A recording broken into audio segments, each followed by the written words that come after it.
So I'll just present some terms, like a glossary of what I say, yes? The biggest one is probably selfing. So selfing is it's a mental process. Hey, Tom. I'll start here.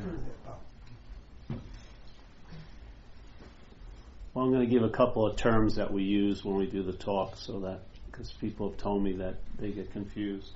So selfing is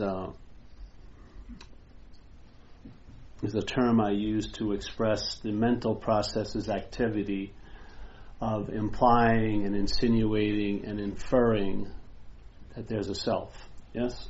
So, when I say the word self, I'm using, let's say, the small s, self, or more like the recovery program self, not the large S. And when I use mind, if I use the mind that we're used to now, I would say that's the conditional mind, and then there's mind, for me. Now, the sense of being an action figure is just the body. Yeah, you're an action figure. You're driven by time, in a sense. As you can sit here, you can feel the influence of time when you sit down. It feels like you've been on one of those mechanical sidewalks. Yeah, you've been being pushed all day, seemingly. You can feel the effects of time. When you take a breath or something, you'll feel like there's been a movement. You've been pushed, like something's been on your back and pushing you all through the day. That's the influence of time, I'd say. Yeah. So the sense of being the action figure is also in the idea of being in time. And then what else do I usually say?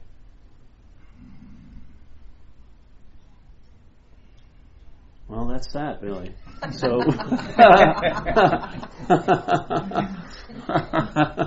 it's a pretty simple invitation. Oh, yes, it's an invitation and a message. It's not a dissertation. It doesn't have anything to do with doing and having or adding or lessening. There's no more or less.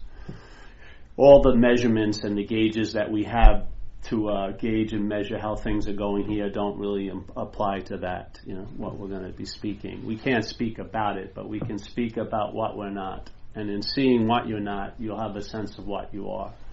But what occurs is people, my view, is that people want to know the truth, but they want to know the truth as a person, yeah? Or they want to, like when they come to meetings like this, they want to be there to get the message. Yeah? They want to be there as they're feeling they are right now, which is not so. It's just a feeling. But that feeling of being a long-lasting, independent, separate entity wants to be around to get the experience of its own absence, which it can't have. You know what I mean? It's not going to, there is no experience of the truth. You can experience life from the truth, but you're not going to experience the truth as an object to you as the subject, yeah? This whole message is just pointing out, are you that subject? Yeah? Are you what you're taking yourself to be? And how we're taking ourselves to be, whatever that may be, is being reinforced by this movement of a mental process called selfing, yeah? Which you can call it the act of being identified as a self. Now, it's not identified as, which is the verb, and then a self as a noun. It's identified as self. That's the whole verb. Where our whole point is there is no noun. There is no person. There's no individual entity. So there is no self. There's just selfing. Yeah? And so the first movement of selfing is to claim. That's its first movement. So when we were kids, when we were babies, I think the research is now saying that the sense of self starts coming up in about 18 months, yes? So prior to those 18 months, and then it's very unusual if you have a memory of those 18 months prior to the sense of self arising, yeah? So the memory and the sense of self are really very, very important together. You can't have a sense of self unless you're remembering it, really, yeah? You have to remember the self to feel like one, because you can't feel like a self right now, yeah? You're on right now. The best you can feel is of being of spirit or of consciousness, having contact here. But the idea of being a self has to be reinforced by being remembered. Yeah, that's why there's so much thought about the past, and the future. If you look at the thought system, see the value system of the thought system. What does it value? Does it value this present moment or the past and the future? Yes? It values the past and the future, because when it values the past, when it thinks about the past quite a lot, what does it think about the past? What does it use that past to think about? You. You as a body. Yes? The thought system pictures you as a body to think about. So it pictures you years ago, and then it thinks about that you, and by the thinking about that you feel or you sense the being that you're thinking about now. You sense it, yeah? In other words, you remember self. That's why St. Francis, a great Zen master called Dogen, said that to study Buddhism is to study the self, and to study the self is to forget the self. So if you look at a dualistic expression here, then the antidote to remembrance would be forgetfulness. Yeah? So they're basically applying the right antidote.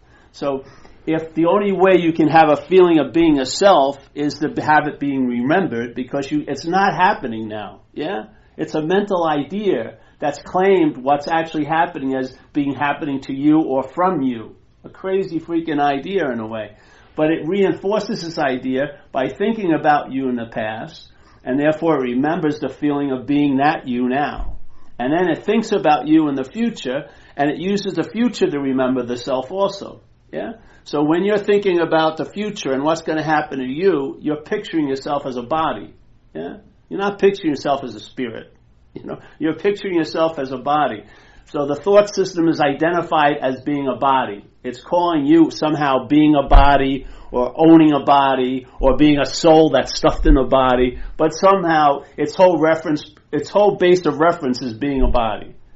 So it thinks about you in the past, and then it thinks about you in the future. And in a way it goes like this: I was there, I will be there, I am here. So what would happen if the rug was pulled out of I was there, I will be there, by your interest and attention not going to the was and to the will be? Yeah, you'd be more apt to be in the state of forgetting self right now. Yeah, if you weren't attending to the thoughts about the past, how could the past conjure up any effect now? It's not happening. It's your interest and attention that causes the effect of what the thoughts are about in the past to occur. Not the past. It's not happening. Nor is the future. So the interest and attention is the magical elixir that makes things seem to be so, if they're paid attention to.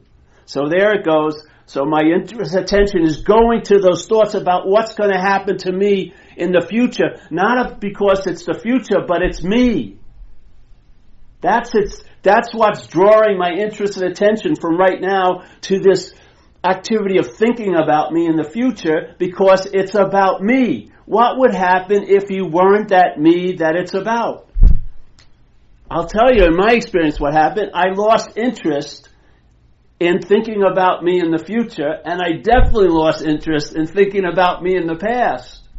And so when I'm not thinking about me in the past and the future, or not attending to them, the mind can be thinking about it all at once. But if I'm not attending to it or interested in it, I am in the forgetfulness of that self. Yeah, I get its inherent absence, and that's the presence. Yeah. Now what happens is, if the presence of this little ghost called you is reinforced and it seems to be here, now that pseudo-presence will try to experience what seems to be absent to it. And it will give it a spiritual connotation as there's a presence somewhere that I can find as this inherent absence. But just see you're not that, and they'll sense the present just like that. Just like you're sitting in this room. It's like a nuclear reactor. It's so freaking loud, the silence. If there was an attention or an interest in being here, you'd be totally engulfed in that sound. Yeah? And it's so easy to lose oneself in sound because it's not coming from anywhere. It's sort of like you're totally being awashed with sound, and that sense of being a fixed reference is easily blown out of your interest and attention. Then what's left? Exactly what's always there. Your inherent presence. Yeah. but not to be had by a seeming absence. That's the dilemma. We're attempting to verify a seeming absence by finding some spiritual presence to give the absence some verification instead of just seeing it's inherently absent. That's the presence. That's how it is. It doesn't even rush in. It's too fast in that. It's always been here. So there's no experience that rushes in. Oh, I, as this inherent absence, have now just had this experience of the presence. They don't mix those two. Yeah. If the absence seems to be present, then the presence will seem to be absent to you. Yeah? The drag is, it's not absent, it can never be absent, but it will seem to be absent to you. And in a stage of time, it can seem to be absent for quite a while. Maybe your whole life. Maybe 80 years. Can't do it forever, but it can sure appear to be doing it in time. Yeah? As long as the mental process is reinforcing that idea, that I'm a long-lasting, independent, separate entity, which it is, because I remember I went back east, and I've shared this quite a lot, and I hadn't been there in a while. I was doing some talks, my hair had grown. So people were going, hey, Paul, you're growing your hair a lot longer. And I said, I'm actually not growing my hair. I'm just not cutting my hair. Yeah, I'm not taking 2 hours on Saturday and going home and then putting this, busy on my door and sit and grow my hair. It's just something if I don't cut it, it grows. Yeah? But see, the language assumes I have something to do with something I have nothing to do with. And that little example, expand on it. The language is implying you have something to do with a whole lot of what you have nothing to do with. Especially in a sense, what you call your life. And what happens if you entertain these possibilities? I don't know. Find out. What happened with me, I find out that what a long-lasting, stabilized sense of traveling lighter became the dominant theme in my life. Yeah, it didn't come and change the geography of what my destiny as an action figure was going to be, but it has allowed me to travel lighter over all the hills and valleys of this destiny. Yeah, day in and day out. What more do you want, in a sense? Yeah. With that lack of being available to what is, you will buy so many concepts about a conceptual what is that you're going to try to arrive at, like the Holy Land or the Promised Land. There is no Promised Land. You are it. Yeah? And the great news is, this sense of selfing, see, a thought is not what's being used it's being used to defeat us. It's not what's defeating us. The mental process uses the thought system to facilitate the bonding mechanism. So you get bonded to this idea of being the one who did something or didn't do something, who looks a certain way, that should be getting better and isn't, or so on and so forth. Yeah? Every thought, the whole thought system is used to imply that there's a someone there. Used to infer that someone is the doer, is the haver, is the alpha and the omega. Yeah? Insinuating all of that. Yeah? Implying, referring constantly. And all it can do is point. It cannot make the moon that it's pointing at. It doesn't even say it's pointing at the moon. It just points, and then the mind makes the leap into being, this must be what I am that's being pointed at. Yeah? The thoughts only are there to facilitate that pointing, and then the mind makes the leap into that which it believes is being pointed at. Feelings, you now become the feeler. Seeing, you now become the seer. Hearing, you now become the hearer. The event of being consciously in contact with life is now your life. Yeah? And you get, what happens is, a heist occurs all day, every day, and it gets replaced with an interpretation. You get a mental interpretation for the life that's going on. I was just reading this incredible book. I ran into it, not here, but they probably have it. My friend and I had to wait for something, so we went into a bookstore, Green Apple Bookstore, and I was walking around. She was walking around looking at the books, and I see this book, and a pretty damn good title. It says, Lord Buddha's Explanation of the Universe. I said, geez, I gotta check this thing out. I mean, Lord Buddha's explanation of the whole enchilada. So I was reading that thing, and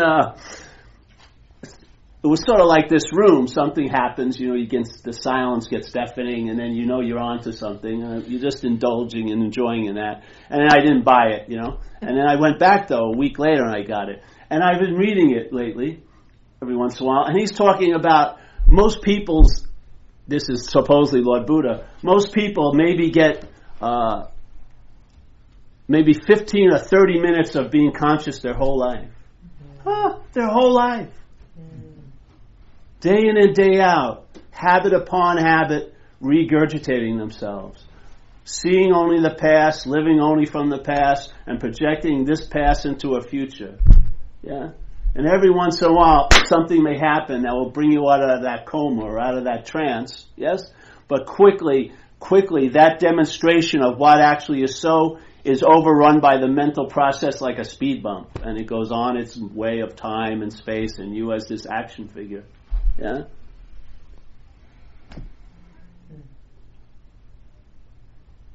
I would think that would lead to a rude awakening if you read that and you had any sense of maybe Lord Buddha had some kind of expertise in these matters, and then he's doing a diagnosis. Hey, maybe you're getting 15, 20 minutes of it your whole life here. When your head is up the ass of self. You know what I mean? Oh, okay. What happens when you pull it out? You'll hear a pop, and then you'll be seeing blue is blue and red is red, and some clarity will not arise, it will be accessed. It's always there. Yeah? Everything is always there. Even if, let's say, you have alcoholism, and alcoholism now is like, what do they call when cancer goes away for a while? Remission. So the act of alcoholism is in remission, yet, but if certain circumstances and situations change, that which was seemingly asleep wakes up, and now you're being used as a vehicle of that incredible, insane parasite called alcoholism expression. And that's all that's happening here. Tons of mental possibilities or mental winds are blowing, and they're blowing through us to seek expression. Yeah? That's what they're doing. So let's say if the petri dish your mind is resting in is identification as a self, which its first reaction to that is fear, yeah? And then from there, the defects of characters arise, and all this gets cooked out of that petri dish. And the first part of the petri dish, the first thing is identification as self, yeah? So let's say if that's in place, you add alcohol and drugs, jealousy that used to get you in a little trouble, now you're up on stalking charges. Yeah? Things get amplified. They're always there. They're always possibilities, but they're not being triggered or not able to access manifestation. So they're asleep, but they're quite easily woken up. And when they wake up, if you have a sense of being someone who's been very sober and very clean, it must be devastating that after 20 years they get taken over again, and now they're just fucking walking down 4th Avenue, San Rafael, with a paper bag looking in the garbage, It must be an incredible rude awakening because they thought they were an established someone, and now that has been shown not to be so. There's no established someone. Everything is verbing. Everything is in flux. Everything, the real certainty here is to find relief in uncertainty, in I don't know. The real security is in insecurity. Yeah?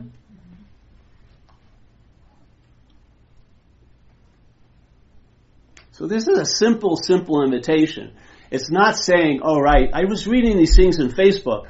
There's people write all this stuff and it's my homepage. I've never been on this homepage. And there's all these discussions going on, and I don't know any of them. And it's like just spiritual shit happening, and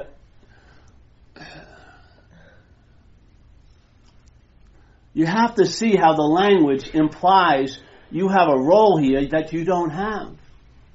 Yeah. How's disinterest going to grow over this language that's in my head and everyone's speaking to me all day if I believe I'm the central object of the whole system, the self? How am I going to get relief from the system's effects if I'm the source or actually the root of it? That it's my juice being used through this heist by this movement of a mental process called selfing, and it's my own juice that's being used to produce this interpretation that seems so freaking real to me. Yeah. I would say this is what needs to opt out. And the best way to get out of something is realize you were never in it. Yeah. In the realization you were never in it, how much time has passed in that realization? How much process has had to be done to get out of what you're not in? Yeah. And therefore, if you're not in, then why would a fear arise that you may go back if you've never been in there either? Because every time there's an escape from an imaginary place, there's also a fear that you're going to go back to that place. Unless you're vigilant or you're doing this or you're doing that, which is all blowing up the doll of selfing. Yeah? But what happens if the problem, from the solution's point of view, the problem is imaginary? Seriously. Yeah? From the problem's point of view, there is a need for a solution. But if it entertains this solution, what happens is, what's revealed is the problem is imaginary. So it doesn't take any time to get out of what I'm not in, and therefore also the solution goes. You don't even need a solution. That's how economical it is. Yeah? You don't have to have one little special pocket to stick the solution in. It's like when I used to do coke out there, and I go to places, clubs, I put my hand on my little bindle of coke to get some false security. Like, if everything goes to shit tonight, I still have this, You don't even have the solution. That's how beautiful it is. It's totally economical, totally pared down. Yeah? The solution is only temporarily there as long as you think the problem's real. Just like people say, do I have to go to these meetings? Well, if you feel like you do, you better. And if you don't. You know what I mean? The need is all based on you. There's no inherent need. It's all based on where you seem to be. Yeah? And everything, if it's worth their salt, will save you time and shorten the length of your path. But why not? The most perfect thing is there's no need to get out of what you've never been in.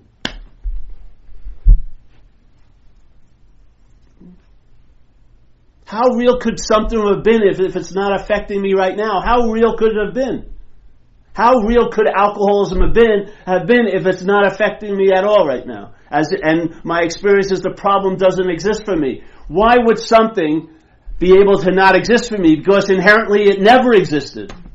That's the only way. That was the reality. That view that took maybe 25 years to finally dawn on the mind is the clear view of it. Yeah. The only thing selfing can do, it can raise a possibility to a seemingly so. It cannot be so. Yeah? It cannot be so. All it can do is infer that it's so, imply that it's so, assume that it's so, refer to it that it's as if it's so, but it cannot make it so. It can only appear to be so to a you. Yeah? It needs a you, a mind that's taking itself to be an individualized aspect. It needs that aspect of mind to appear to be real to. It cannot be real. It can only appear to be real to a confused or not even confused, let's just say obscured mind. Yeah. So what would happen? What more if something's not happening, what more do you need to do than to realize that? What more? Every effort after that point is reaffirming the belief that it actually did happen or is still happening. Yeah? If something's not happening, what more do you need to do? Yeah? You want freedom from the future? Realize it's not happening. You want freedom from the past? There you go. Realize it's not happening. You're not seeing it, hearing it, feeling it, tasting it, touching it. There's just thoughts about it. And the only reason why the thoughts can produce an effect is you think it's about you. If you were not that, you would lose interest in all those forays. Yeah? Your interest and attention would be right here, right now. And the thing that's, enslaving your life with this preoccupation of being this self would be enriching your life. Not next week when you get through the process, but right now on a Monday night at Open Secret Bookstore. Right this moment. You would be on the pulse of living. There would be an awareness of the conscious movement being in contact with seeming things. You'd be awake to it. Yeah. It's like finding the first knot in a row of knots. Yeah. And their knots seem to be knots. Yeah. And even if you work hard and loosen them, they seem to knot up again. And maybe money and security and health and this and that. And you've just been working, taking different seminars on this and that and this. And you get so excited when it seems to work, but then it knots up again. What would happen if you went back and looked at the first knot? And I'm saying the first knot is the act of being identified as a self. Yeah? It's an act. You are not a self, but the act of being identified as a self is my take on the first knot. If that is not true, what happens is there's a thread that runs through this knot to all the other knots. When this knot loosens up, all the other knots of your life will loosen up. You will travel lighter concerning your jobs, concerning this, concerning that. You'll travel lighter concerning time, but you won't take time so seriously. And it will happen with no thought or effort on your part. If you sit down trying to not take time seriously, you're going to spend a lot of time doing that. Yeah? You'll be right in the belief of time, trying to not take time seriously. Self can't get out of self. You can't use mind to seek mind. Light can't be used to find light. Yeah. It's the revelation. You're not what you think you are. And then what are you? Find out. Find out. Yeah. If someone says it, I heard this lady on the Facebook, it sounded really good, like Shiva is it, and then he's reflecting, and in the reflection he manifests as Shakti. What are you going to do with that? Oh yeah, I got it. No, it's like a cartoon and a comic. Oh, Shiva and this and that. But what if you're not that? If you're not the one who's the thinker, if you're not the one who's the feeler, if you're not the one who's hearing, if you're not the one who's tasting, what would happen? Find out. Entertain the possibility. And see if it doesn't cause your life, what you call your life, to be lighter. Yeah? And maybe if you enjoy light, you'll just keep entertaining it. Yeah? And the point is, it's not going anywhere. It's not like you're going to have to find it to entertain it. You are it. Yeah? And your mind has the ability, one of its qualities is to entertain. Yeah? What would happen if it entertained the possibility, hey, I'm not that? You would see the pointing, but you wouldn't make the leap into the pointed. You would see the implying of the thought system, but you wouldn't buy it. You would see the seeing instead of having that dismissed and have it emphasize the seer and seen. You would sense the living. Yeah? And you may find that was more than enough. All your conceptual ideas of what it would be like to be satisfied, which is like enlightenment and all this, you probably feel it just with this activity, and you'd be freed from the need to be liberated. You'd be freed from the need for anything to be different right now. Yeah. You wouldn't, when someone would say, well, if you're so and so, then why aren't you swimming in the depths of the eternal ocean? This is the depth. This is it. This is the deep side of the pool right now.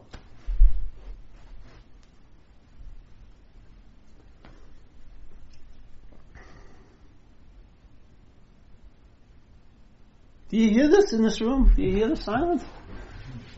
Doesn't that grab your attention a little?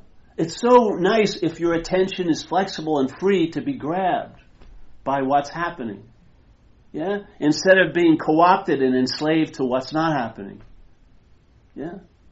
That your interest and attention is available to invitations that are going on. Instead of having an old invitation of what happened and living an old invitation about what's going to happen. Yeah?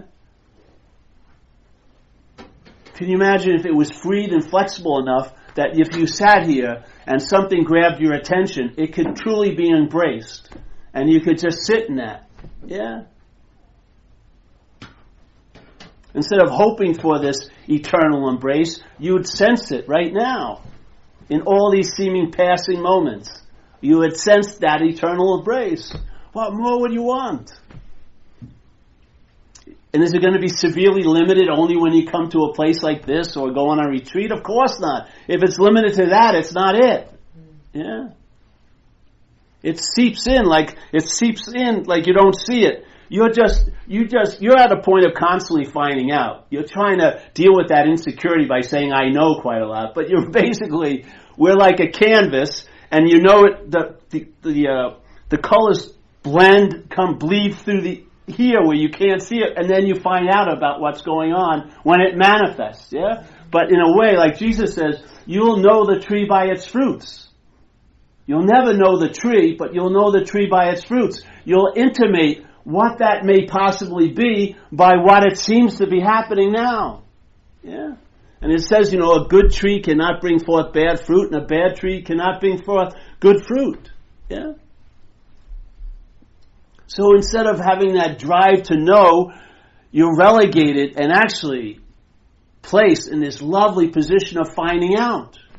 Yeah? Which to me is much more convincing than knowing.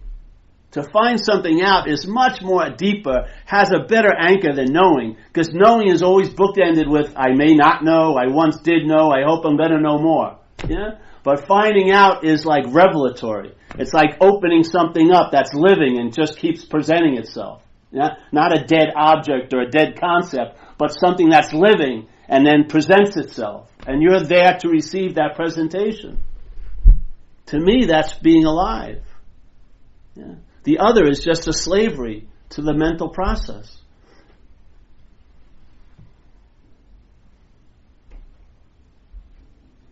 So thoughts do not defeat us. It's the my that is the way. The my represents that movement of selfing called claiming. Yes? So now the thought system is claimed to be you're the thinker.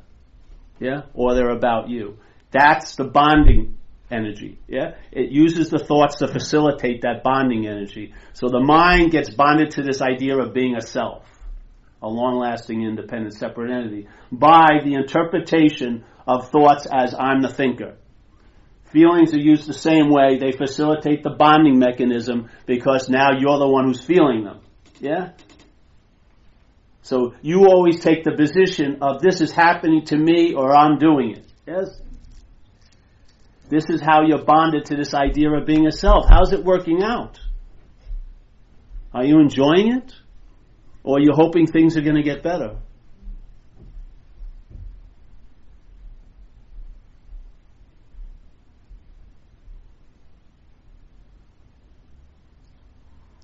Recognize it. If you see it, there's going to be an emphasis sooner or later that if you see the pointing and don't make the leap into the idea of what's being pointed at, this will liberate you.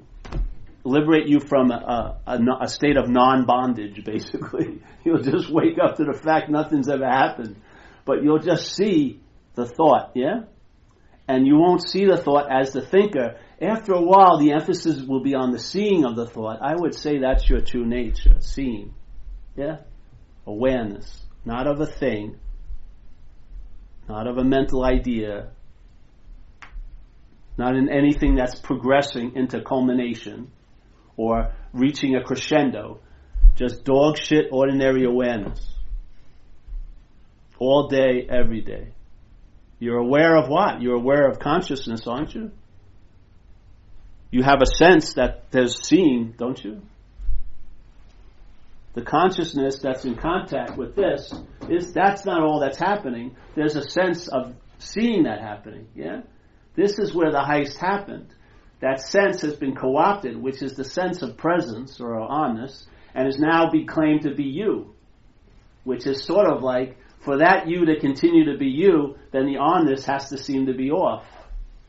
And now you're in the pursuit of trying to find the onness. To me, it's a form of slavery. Literally, slavery. Yeah. How many days have you had where everything looked nice, a sunny day, beautiful, this and that, and all it took was one thought to ruin it, seemingly? How did that thought have so much power? Not through the thought. Another person could have had the same thought and it would have had no effect on them. It has nothing to do with the thought. It's the my. It's that I'm the thinker of it, or that thought's about me. Yeah? That's the bonding mechanism. And it has a lot of power because it's using your power through the claiming of those systems of thought and feeling and all like this. Yes? There's been a heist that has occurred. It's occurring all day. Yeah? We usually wake up to the idea of this game on, let's say, at the fourth square. We have no understanding what happened. Right? We have a strong feeling of being a self. It's almost a habit now. The thought system is constantly inferring it so we remember self all day. Yes? If you do something you really love to do, like if I surf and stuff, it's a simple free sample of freedom from self because the element is happening so strongly around you, you're not really engaged with the thoughts about yesterday or tomorrow. And so you feel really good. Guess what? Expand on that idea.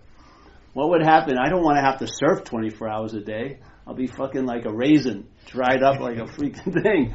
I want to have that possibility always available at all times, and why not? If I'm not attending to the thoughts that are about me in the past and are about me in the future, I'll be in the state of forgetfulness, of self. And then that sense of presence that I put as a future goal that after I purify a lot or meditate a lot or go on a lot of retreats I may reach is just obviously blatantly there, as always, yeah?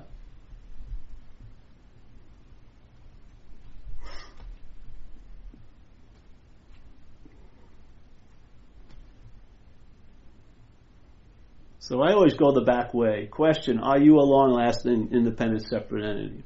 Yeah. Are you what's being thought about? Are you the feeler? Are you the grower of your hair? Are you the digester of your food? Yeah.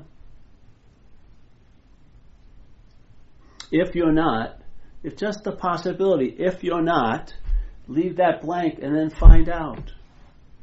I've seen a lot happen with people if they just started to be able to recognize what's not happening isn't happening. So all their thoughts about the past and all the future, it's like living with an incessant boogeyman all day. What would happen if you see it's not happening? What more would you need to do? The seeing of it not happening is the end of the game. If you try to do anything more, you've just reaffirmed that it may be happening. The whole idea too, with the thinking, maybe entertain the possibility that you're not the thinker. Yeah. Maybe these thoughts are Stanley's, let's say, or Melissa's, or someone else. If you can't imagine not being a person, at least let it be someone else, yeah? And then see how moved you are by those thoughts if you realize they were someone else's. Probably not moved much at all, yeah? Then you'll start recognizing how it's happening. And I would say, if you can see it when it's happening, there's a strong possibility that the crescendo will never be reached. You will never take yourself to be yourself, yeah? You'll take yourself to be the seeing of all that, yeah? Why not? Give it a shot. It'd be nice to be freed from the influence of time, don't you think? Can you imagine? Can you imagine if you really, when you start feeling that movement like a hand in your back of time, the whole thought system is drenched in time. Every thought has time as an ingredient, yes? When people wish they were okay, it's I will be okay, or they have memories of once when they were okay. It's always injected into every freaking thing. Every little declaration, every little idea from the thought system is drenched in time. Yet the solution is of timeless nature, of a timeless nature. Yeah? One of the biggest qualities of its downloading, the solution in a way, is the timeless quality of it. It doesn't take any time.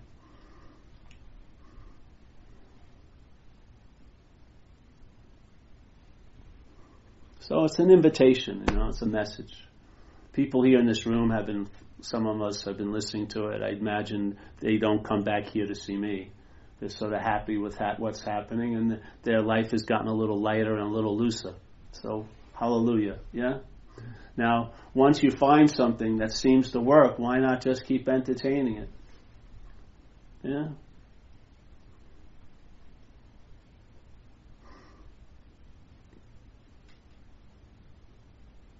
For me, it became like the last answer, that's all.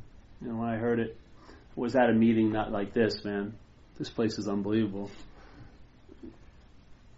This is like lead, to the evil spirits, tons of things. But I heard the message and, man, something hit me there and it became the last answer, basically. And my mind has just been entertaining it ever since, yeah? And the mind is an unbelievable, never-ending, marvelous event. Yeah? It never gets bored with itself. It can get bored with things quite easily, but it never gets bored with itself. Yeah? Because itself is infinite. Itself is all imminent and potential possibilities. It's everything and nothing,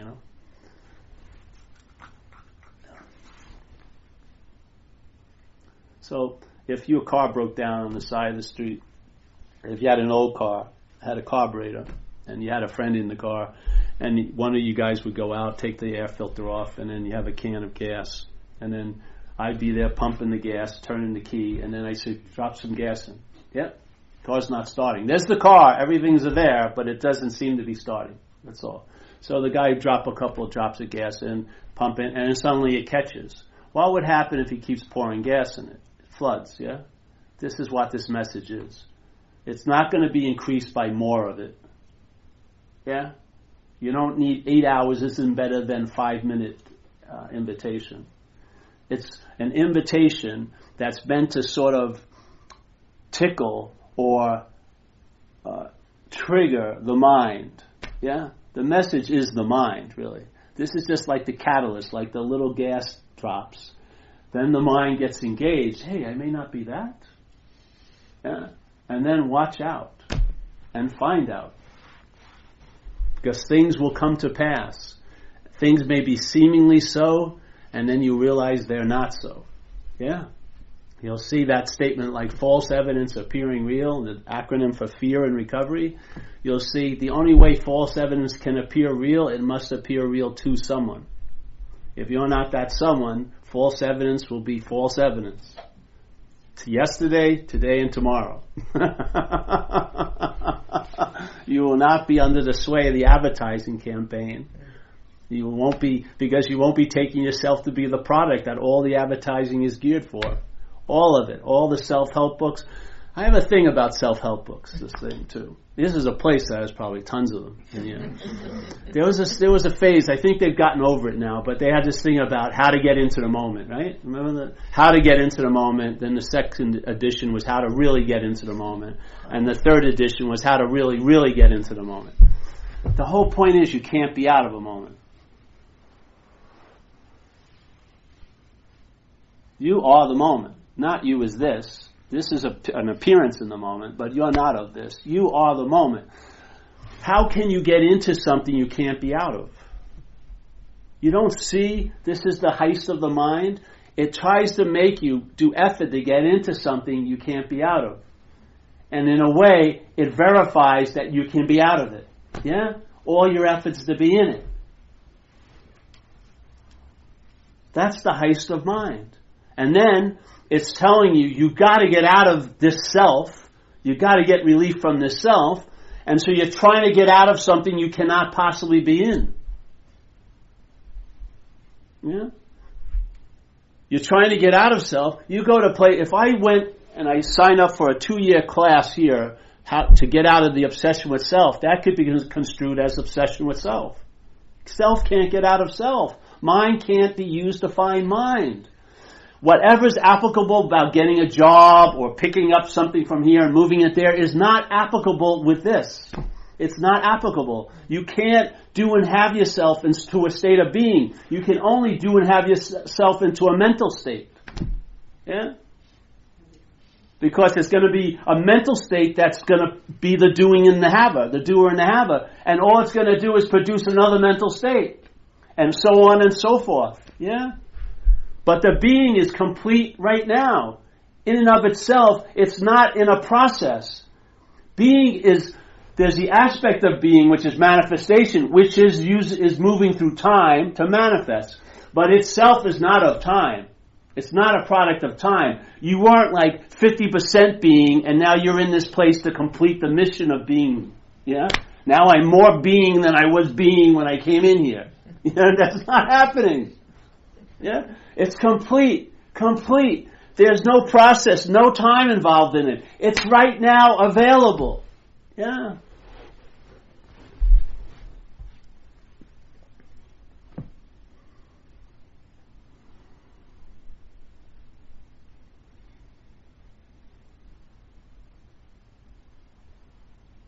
I mean, you and I are the living scripture. If you like reading scriptures, fine, who cares?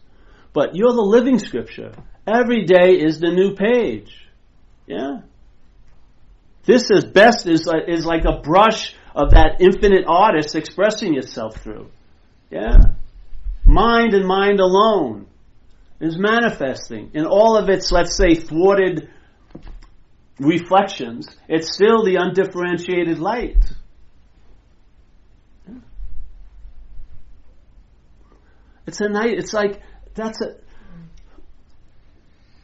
To come and find out about that by realizing what you're not is a damn good event. Like an eventless event. But to find out by realizing what you're not, yeah, and then therefore by that you find out what you are by its expression through this event. Yeah? To me, that's a very clear form of knowledge. Yeah. But to take yourself to be something else and then to try to find out your authenticness as the pseudo-authenticness is insanity to me. It's going to go on for eons. You can move in this room 24, have a kitchen, everything. It's not going to mean a damn thing.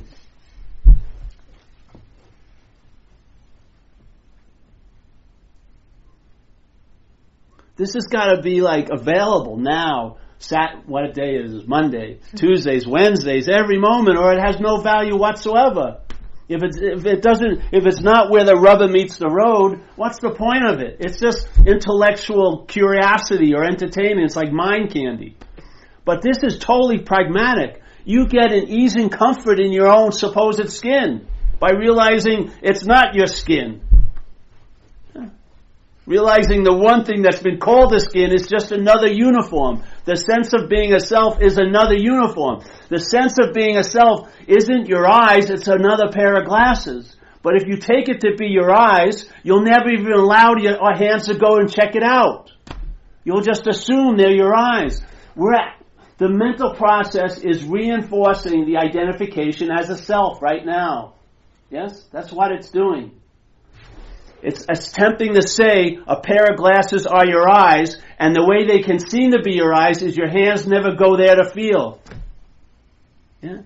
It's saying that this one uniform, being this body, is my true skin, and I'm now sometimes a house painter, sometimes I'm this, so I put on all these different uniforms, but this is my one skin. Guess what? This could possibly be a uniform. Question it. And if you don't like the fit, you can actually entertain being free from it. But if it's your skin, you're going to have to make do. You'll have to therapize how to get along with this tight skin. If it's not you, you can be free of it. If you don't see the act of identification, especially in recovery, to me the root of the disease of alcoholism, which is just an extension of the original disease, which is the mind's addiction to being a self. That's all it is. It's just trying to get relief from that. That's what alcoholism is. It's just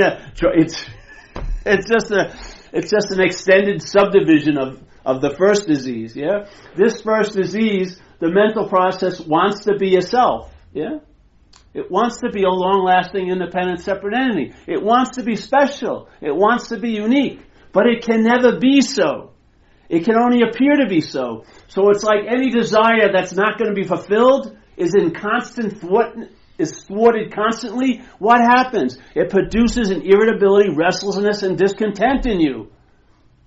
There's a drive to be something you can never be. Yeah? You can only seem to be it. So the selfing is like this rapacious, ravenous addiction, like a slinky that moves this way, and then it pulls itself over, and it just goes on and on and on and on and on. Yeah. So for me to get loaded, why did I want to get loaded so much? I wanted to get out of self. Yeah. The point is, you can't get out of what you're not in. I would have matched my addiction to drugs with any spiritual devotee in the annals of spirituality. There's Hanuman up there. I'd be right up there with him. I gave everything for it. I loved it. Everything I had, I gave to it. Everything you had, I tried to give to it. I prostituted myself for it. I thought about it constantly. I lived completely under its influence. Yeah? And you know what? I couldn't transcend the true dilemma. You can't transcend an imaginary situation.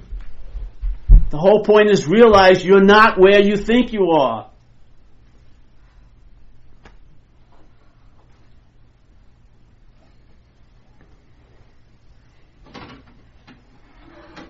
And then what occurs? You entertain it, you'll find out. Yeah. You'll start traveling lighter, and light will beget light. You'll start entertaining it, and you think it's going to give you just one shot. It downloads and downloads and downloads. You'll see the same thing from thousands of different ways, yeah? Your attention will be called when you don't even know it to see the hummingbird out your window. You didn't even know it. You'll sense that unseen hand all day. You know?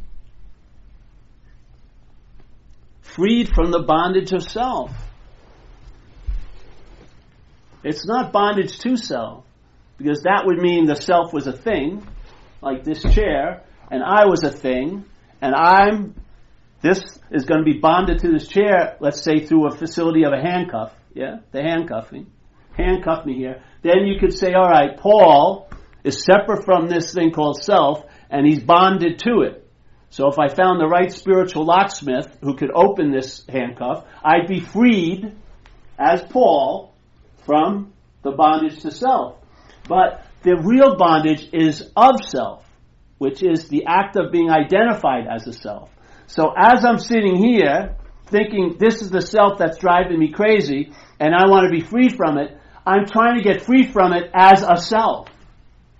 It's like I'm trying to leave self and then be a better self or a different self. The bonding of self will go when you're in the pursuit of being freed from self. You will be the one, the self will be playing the role of being the one who wants to be freed from self.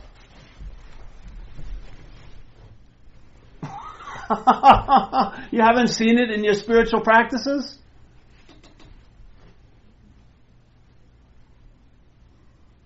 Self can't get out of self. Why? There isn't one. That's why. If there was one, they probably could have come up with a way to get out of it.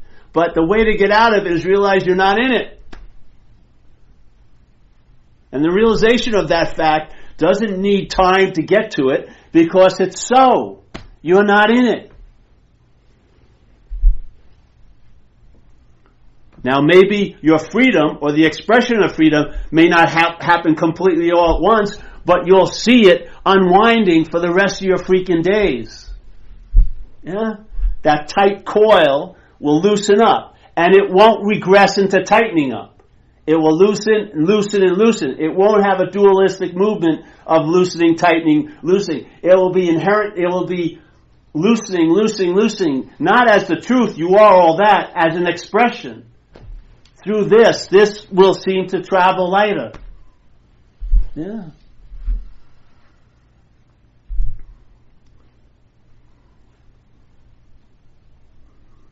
If I didn't believe it was so, I wouldn't do these talks.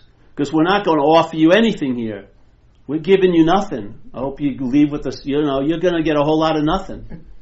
Because I truly believe that's the gift that keeps on giving. Nothing. How much something have you had already? It all adds up to what? Nothing in the long run. Why not start with nothing? That's the gift that keeps on giving. Nothing. You don't need anything added on or subtracted. You're inherently that which you're seeking for. Like St. Francis said, he didn't write an 800-page book. He said a simple statement. What's looking is what you're looking for. What? Yeah. What's looking? Not now. I mean, maybe when I'm at the temple. No, it's not any kind of conditional. What's looking is what you're looking for. Yeah. He doesn't say who's looking is what you're looking for. What's looking is what you're looking for. That can stop you right in your tracks. Sit on that for a little while. What? Then you start, what? You know? that thing that's looking is what you're looking for. What? Wait a minute. What? That thing right there, doing all these gyrations to try to see something, is what you're looking for. There's no need of gyrations to see that. You can see it in the midst of it looking. In all these that's it. What's going to probably happen? It's probably going to chill out. You know what I mean? If it realizes, hey, I'm what's looking, and that's what I'm looking for, call off the hunt. Yeah.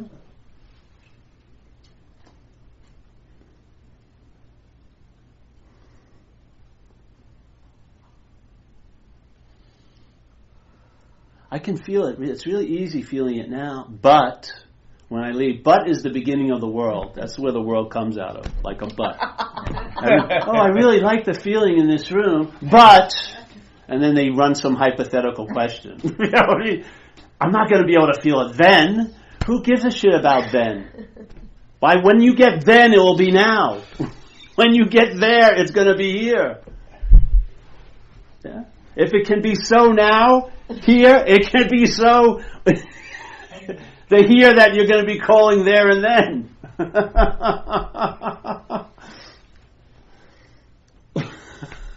I just heard it like this, I swear. I don't know.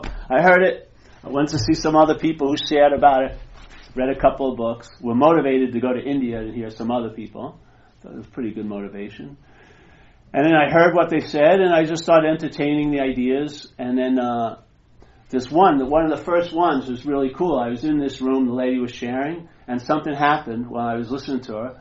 And I shared, I said, I just came in here, and I could say what my being was looking at this mental state. But now I just realized it was a mental state, this identification looking at a mental state. That was like a lens like this, went like this. The lens was fixed on self-centeredness, yeah? Very small opening in the aperture. And suddenly something happened and the lens opened up, and when it opened up, it just doesn't open up like this, it opens up like this, and then you get to be seen in front of the lens. What you were calling the being is a mental state. Yeah?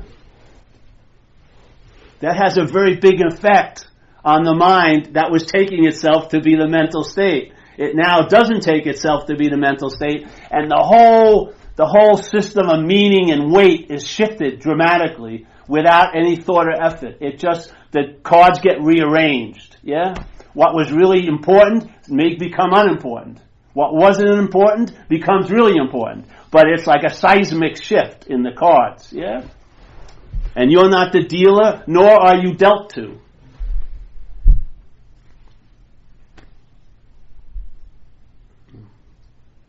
I'm getting feisty now. I'm ready to take on one of these deities here.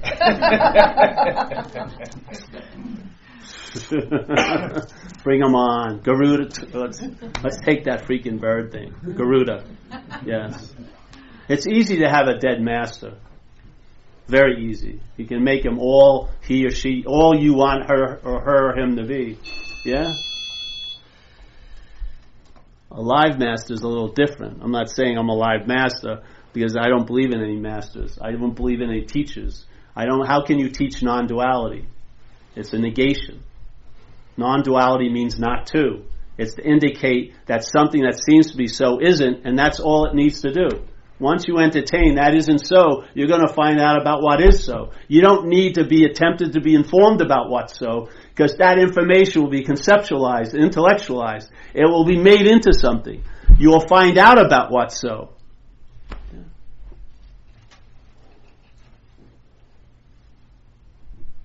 And that's the position you'll be always relegated to, is the position of finding out.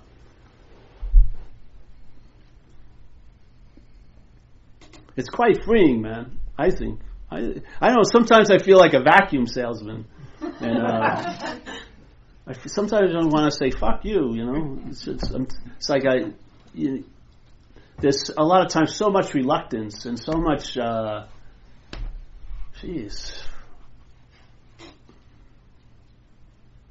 It's like this sometimes when, you see the guy in the water and he's holding on to his prized possession, but from the boat you can see it's a big thing of lead that's causing him to sink ever faster, But he swears that it's a big thing of gold. What's one to do? To me, I fulfilled my mission. The spiritual subpoena has been served, and I don't care what you do with it in a way, but for me, I'm just impelled to share it because this is how I've been informed. The sense of the relief from the problem overcame me, and by that relief, I can see the problem from the solution. Yeah, what I was seeing I can describe now. I can see the activity that was being used to infer or assume that there was a someone there, and now the someone there never seems to appear because it never could. It was just something that was taken to be so by my mind. Now my mind isn't taking it to be so anymore. So now you can see all that which reinforces it and implies it and assumes it and refers to it, and how time is such an incredible ingredient here, that the thought system is just drenched in time. How you're driven all day, almost like a death march, to some better, brighter, clearer, more secure, more richer moment. And in a way, it's a denial of this moment and the invitation that's offered right now. Yeah, we will take the mental offering, which is there's going to be a better moment in time, which is we're having faith in that false God of self in a way. And we're allowing self to play God, which it says in the Big Book of Recovery, before the whole third step of turning your will and your life over to the care of a higher power, first you have to quit playing God. Well, it's important, I believe, is to recognize what playing God looks like and realize what's attempting to play God, and maybe it's just not you. And you're the God juice it's using to play God. Yeah? If you took the God juice away, you would see it as a flimsy little production. Very flimsy. Yeah? It's like golden oldies, when they try to sell you those 60s, get a 12 set. Oh, yes, That's all it is. So, I don't know. I enjoy coming. Energy is really nice. I like sitting in it. And I just like to see people travel lighter.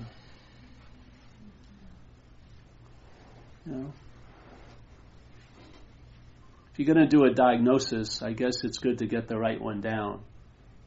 Because if you think you have a cold, but you don't, you have the flu, and you buy a lot of cold medicine and take it religiously, they both have similar symptoms, but not all. You're not going to get a radical relief because there was a misdiagnosis, yeah?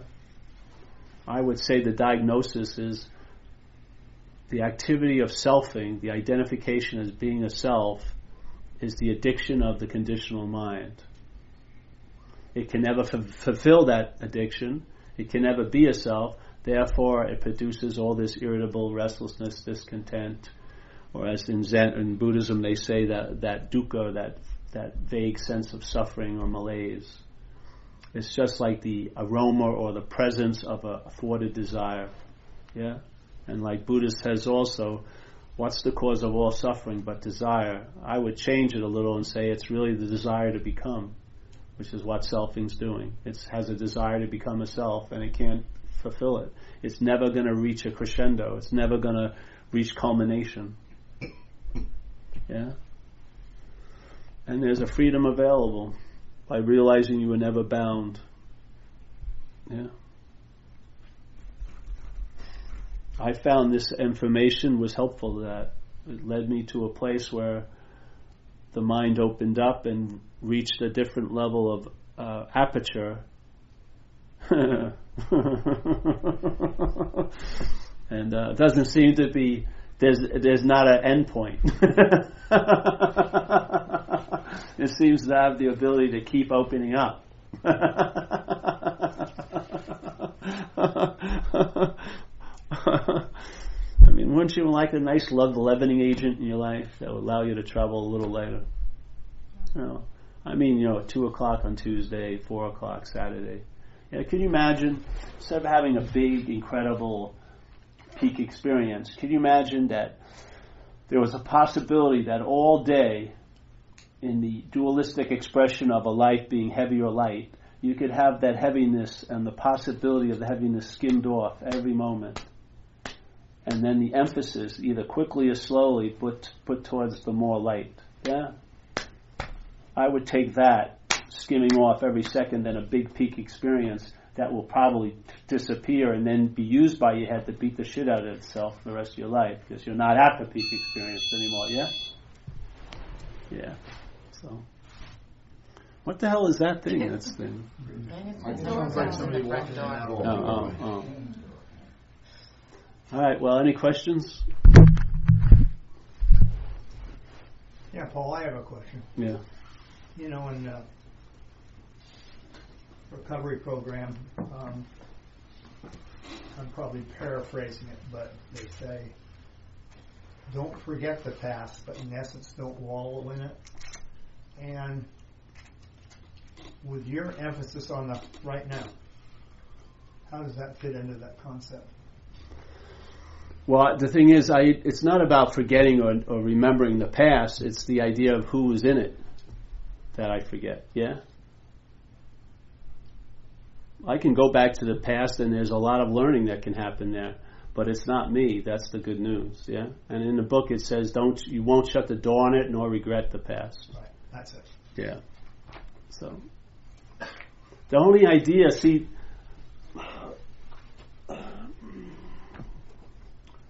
like I said earlier, the past has an important role in selfing, yes? Because selfing isn't actually happening. There is no self. So for it to appear to be happening, it has to be remembered, yeah? For something that isn't happening, let's say if this chair here's this chair and we see it, yes? Now, if I remove the chair, now the only way you can see the chair again is by remembering it, yeah? So this is even faster. There's never been a self, but the mind's assuming there is one, yeah? So it's assuming there was one here, but in fact there isn't one. So what it does is the thought system thinks about you as a body or as a self in the past, yes? And it uses that thinking about you in the past to remember you now, yeah? It doesn't care about the past. It's using the past to fixate on you so that it can use the power of mind to remember you now, yeah? And it's doing the same thing with future. It's thinking about you because the thought system pictures you as a body to think about, yeah? You can't, if you saw yourself as a spirit, you wouldn't be going, my spirit 5 years ago, because it would be the same as it is now. There would be no, my spirit was very weak then. No, it was, but the body was in different circumstances and situations, yes? So now it's thinking about what's going to happen to me a year from now. Let's say I'm healthy, but it's thinking I'm going to have cancer, yeah? So one of the aspects of why it's doing that is to remember itself now. So it goes like this: I was there, yeah? I will be there, therefore I am here now. That's its verification. That's why we're so ingested and so enveloped in time, because it needs time to remember itself, yeah? It needs somewhere to picture you, because it can't really picture you now. It has to picture you there and then to bring up that conjuring feeling. And it's a sense of self. It's not a thought. It's a thought wrapped with a feeling. Yeah? So the sense of self is the remembrance of self. So you feel, so when something happens, you feel like you're the one who did it. Yeah? When thoughts are seen or heard, you have the feeling that you're the one who's thinking them. Yes? It's not in place. It happens really fast though. But it's not in place. That's not so. What's actually happening here is consciousness is moving through us and having contact. So I'm seeing, hearing, feeling, tasting, touching this event. Yeah, that's what's happening. But the selfing claims it and says, I'm the one who's conscious, which is now affording you this false experience that you can be unconscious.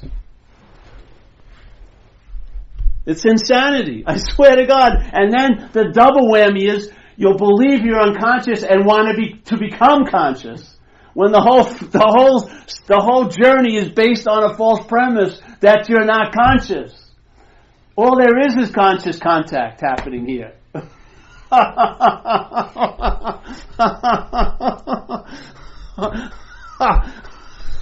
You must believe. If you believe that you're conscious, then you can also believe you can be unconscious. If you're not that you're free from that belief. Yeah? You realize all there is consciousness. Then what happens? Find out. Find out. If I say how it is, then you may think that's the way it is. It's just how it is for me. It's gonna probably feel different for you. So you gotta find out, yeah?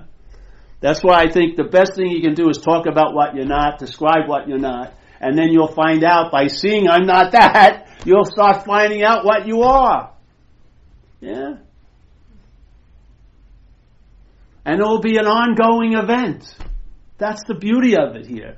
Yeah?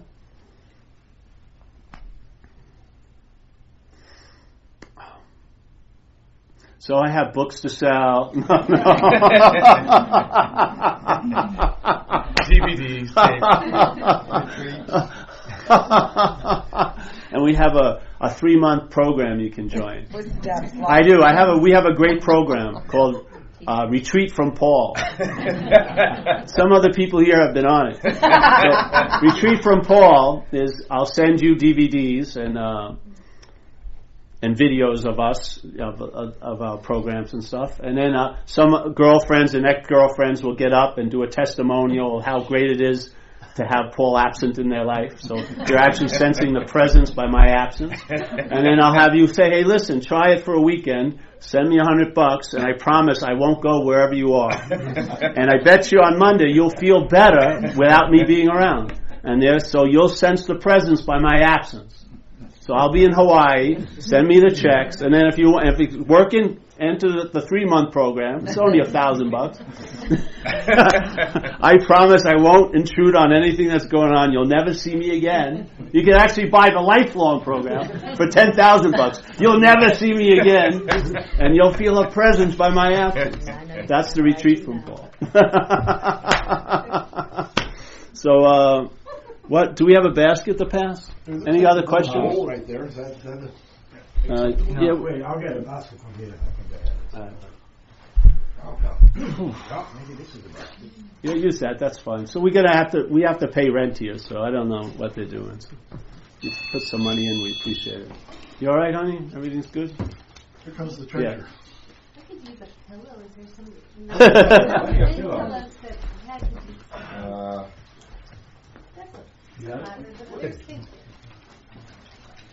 Anyone else need any water or anything? I need my court cards. Your court cards are you. This is the court of light. You've been absolved from all the things you thought you did. Thank you. Yes. Yeah, who needs a court card?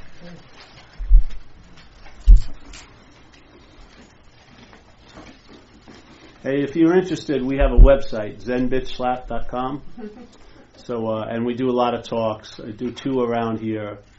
One on Saturday morning in Marin City at 11:15, and then one in the city at 7:30 on Wednesday. But we have there's tons of talks there, and you can download for free from the website. What? Is that really the name? zenbitchslap.com. Yeah. How did you come up with that name?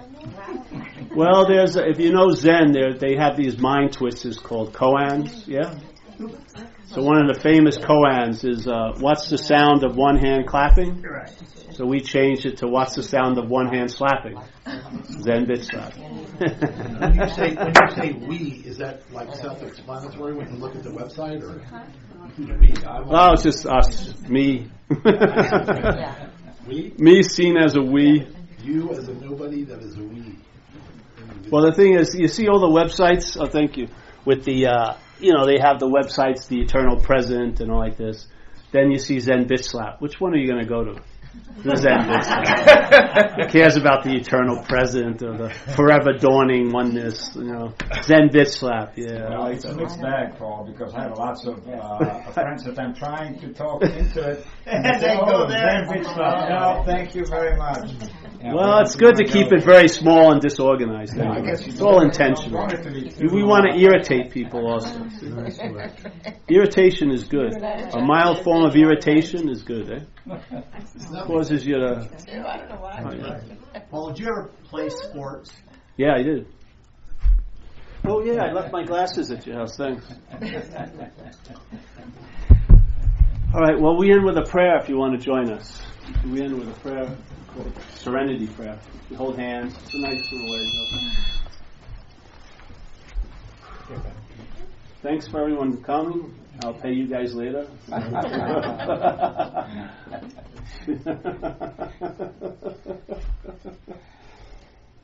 Like the we version of the Serenity Prayer. God, grant us serenity to accept the things we cannot change, the courage to change the things we can, and the wisdom to know the difference.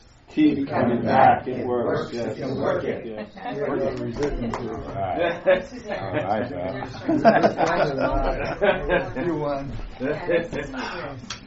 I didn't know came here